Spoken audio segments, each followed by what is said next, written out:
some updates to the initial warning that was put out by the NOAA in regards to the flooding.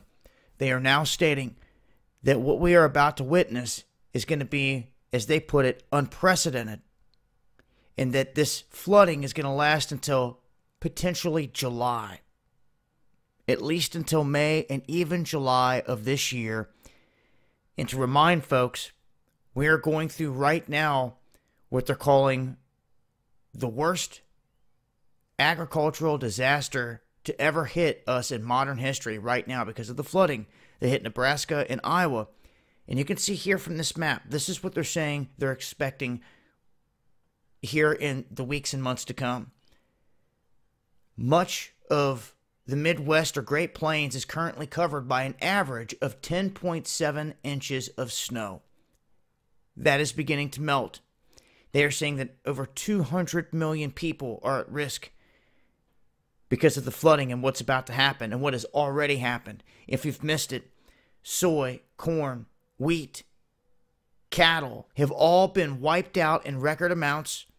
People are just going to start seeing the prices begin to creep up here in the coming weeks to months, and this is going to be a continuing trend throughout the summer. I'm warning people now. This is why we're working on greenhouses and doing other things and getting prepared throughout the next year for what is to come, because the flooding, as they're predicting, is only going to get worse in many different areas. In the way that the weather is getting spun up, I wouldn't doubt it one bit if there's pressure added to these areas to where you're definitely going to see more devastating flooding. And some of these areas have yet to even recover. They haven't even planted any crops because it's still covered in water. So this is a dire situation when it comes to U.S. farmland. Many of the mainstream media outlets not saying a single word about this, although the big corporations here like the NOAA, they're putting out these warnings and saying this is what we're expecting. The worst is yet to come.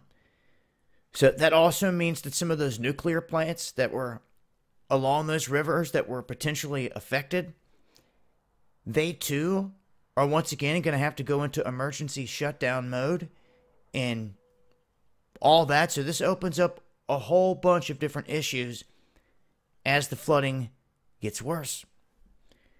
So for many right now, like I said, they're not seeing it and they're not hearing their mainstream media talk about this. So they're going to get caught by surprise. Don't be one of them. I'm going to leave a link here. I'll continue to update with information as things change. This has been Dabu7.